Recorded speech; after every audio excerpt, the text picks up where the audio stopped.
A veces cuando el almacén está vacío y no tengo mucho que hacer, me acuerdo del muchacho. La verdad que nunca supimos cómo se llamaba.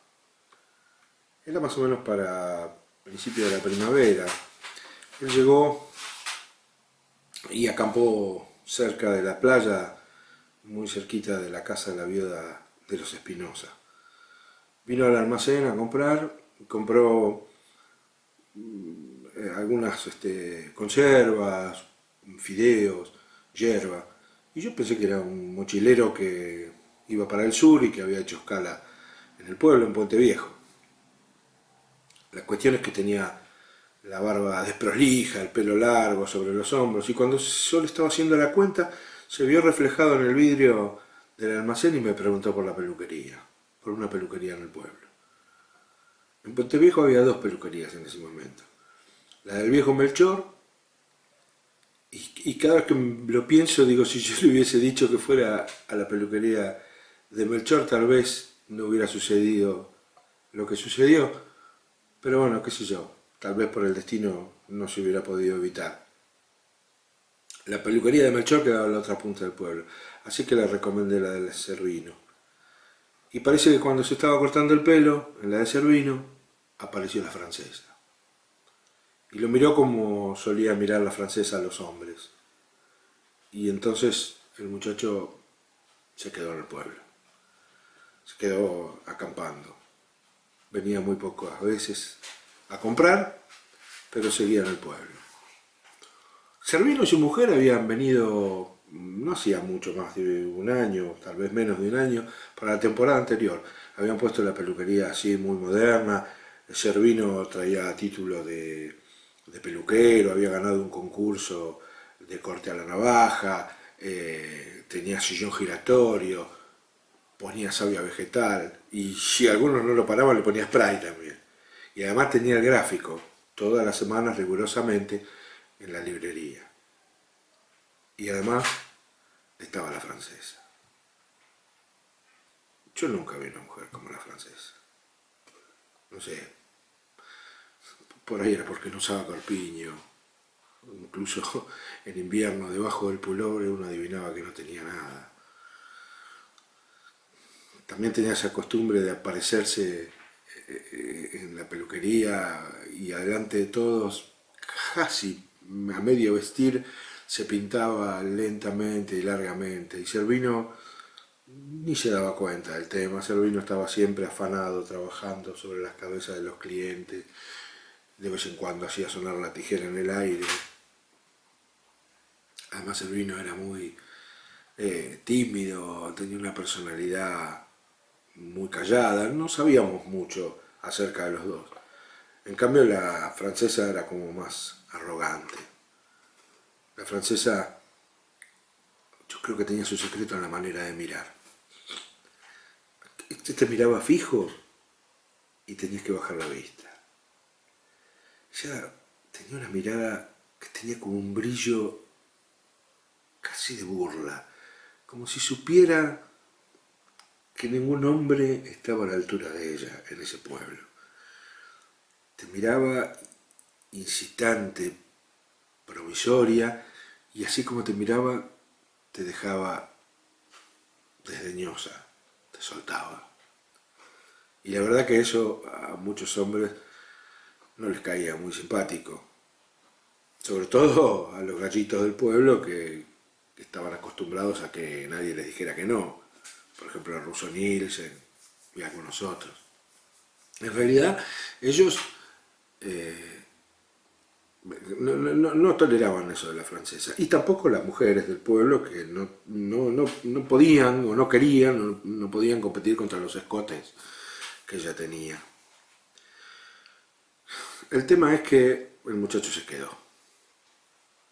Aproximadamente un mes después, un poquito más de eso, el muchacho desapareció. Y la francesa desapareció. Y los rumores empezaron a crecer enormemente. Ya habían dicho muchas cosas, La viuda de Espinosa lo único que decía era que escuchaba risotadas y ruido de alguien que se estaba revolcando adentro de la carpa del muchacho. Incluso uno de los muchachos de la peluquería había dicho que él había visto en la propia peluquería cómo el muchacho y la francesa hacían algo, aún estando ahí Servino, que no se daba cuenta de nada aparentemente. La cuestión es que el viejo Melchor, que parecía que había perdido la batalla, no la había perdido. Su peluquería había resurgido. ¿Y cómo resurgió la peluquería del viejo Melchor? El viejo Melchor fue muy pícaro. Lo primero que hizo fue conseguir revistas pornográficas que los militares en esa época habían prohibido por completo. Y después juntó todos los ahorros que tenía y compró un televisor color. Era la época del Mundial. Así que hubo un traslado de gente desde la peluquería de Servino a la peluquería de Melchor. Y Melchor se afanaba diciendo: en Puente Viejo hay una sola peluquería de hombres, la de Servino es para maricas. La cuestión es que los rumores siguieron creciendo, sobre todo después de que terminó el Mundial. Y en definitiva, no había mucho que comentar en el pueblo. Un día estábamos en el almacén, había varios clientes y la viuda de Espinosa entre ellos, y se empezó a rumorear alguna cosa que a mí mucho no me gustó. La viuda empezó a decir que Servino había hecho algo extraño, que no podía ser que hubiesen desaparecido de esa manera, porque ella decía que era demasiado sospechoso que hubiese quedado la carpa, porque la carpa estaba ahí, intacta, en el mismo lugar. El que no estaba era el muchacho. Ella decía que eso era muy extraño y acusaba a Servino, que decía que Servino era de alguna manera el causante de eso, que había tomado venganza. A mí me dio bronca y yo protesté y le dije que no tenía derecho a hacer acusaciones sin ninguna prueba. Y en ese momento entró Servino al almacén. Y Servino se dio cuenta de que estábamos todos hablando de él, porque empezamos todos a mirar para otro lado. La cuestión es que Servino se puso colorado, hizo su pedido. La verdad es que pidió muy pocas cosas, no era lo que habitualmente él pedía, y cuando le estaba cobrando, sin decir a Guabá, la viuda le preguntó por la francesa. Y Servino, que se puso más rojo todavía que antes, pero con una paciencia que no tenía nada que ver con su cara, dijo que la francesa se había ausentado por un tiempo porque su padre estaba enfermo y había ido a atenderlo. Todos nos quedamos callados y Servino se fue. No hizo más que cerrar la puerta y la viuda de Espinosa dijo: a mí no me engaña, a mí no me va a engañar, este tipo es un asesino, seguramente los debe haber matado, los debe haber escondido en algún lado. La cuestión es que el rumor empezó a crecer cada vez más, y así Servino se fue lentamente convirtiendo en un monstruo en la boca de la gente, porque todos decían, o algunos decían, que lo había cortado en tirita, que lo había degollado al muchacho cuando le cortaba el pelo. La cuestión es que la gente empezó a dejar de ir a la peluquería de Servino, y además de eso, los jóvenes empezaron a chusmear entre sí, yendo a la peluquería de Servino y ofreciendo la garganta cuando les cortaba el pelo y la barba a la navaja. Y encima de todo eso, la viuda de Espinosa andaba con una ridícula palita de playa diciendo que iba a encontrar los cadáveres, que ella estaba buscando y que iba a encontrar los cadáveres. Y los encontró. Un día apareció en el almacén, a los gritos, diciendo que la mandaba el comisario porque ella había visto un perro cerca de los médanos con una mano humana. La cuestión es que, casi sin contestar, los voluntarios que estaban en el almacén, juntamos las palas que había en el fondo del almacén y fuimos.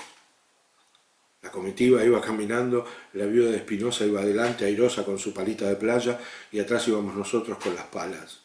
Llegamos hasta los médanos, y ahí estaba el comisario con el torso desnudo, cavando, pero no encontraba nada. Nos pusimos a cavar con él, casi sin hablar, todo el mundo, todos los que estábamos cavando con las palas.